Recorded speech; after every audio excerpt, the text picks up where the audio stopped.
गांव के बाहरी इलाके में एक पुरानी हवेली थी जिसे काली हवेली कहा जाता था।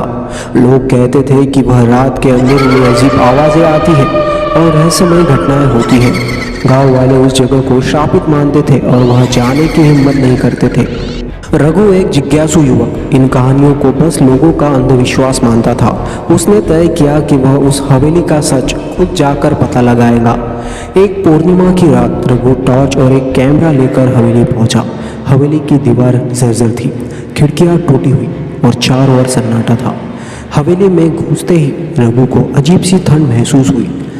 उसने जैसे ही एक पुरानी तस्वीर को छुआ, अचानक हवा का एक झोंका आया। कमरों में पुरानी जालीदार अलमारियां और टूटी फूटी कुर्सियां थी। दीवारों पर अजीब चित्र बने थे।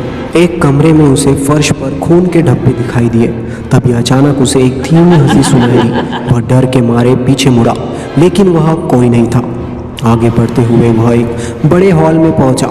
वहाँ बीच में एक पुरानी कुर्सी रखी थी। जैसे ही उसने कैमरा निकालकर फोटो खींचने की कोशिश की, कुर्सी अपने आप हिलने लगी। रघु का दिल तेजी से धड़कने लगा। अचानक एक परछाई सीधे उसके सामने प्रकट हुई। वह परछाई धीरे धीरे एक बूढ़ी औरत का रूप लेने लगी। उसकी आंखें खून की तरह लाल थी और उसके होठों पर एक भयानक मुस्कान थी। वह रघु की ओर बढ़ते हुए बोली। रघु की जुबान जैसे तालों से चिपक गई। अचानक हवेली की सभी खिड़कियां और दरवाजे जोर जोर से बजने लगे।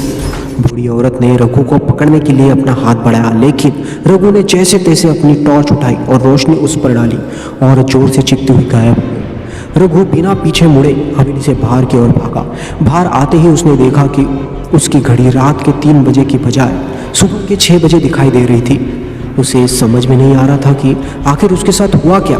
गांव लौटकर उसने लोगों को यह बात बताई, लेकिन कोई भी उसकी बात पर यकीन करने को तैयार ही नहीं था। रघु ने जो कैमरे में रिकॉर्ड किया था उसे देखने की कोशिश की, लेकिन उसमें केवल धुंधली तस्वीरें और अजीब सी आवाज़ें थी। उस घटना के बाद रघु कभी भी किसी भूतिया जगह पर जाने की हिम्मत नहीं कर पाया। हवेली अब भी वहाँ है और लोग आज भी रात को वहाँ से गुजरने में डरते हैं।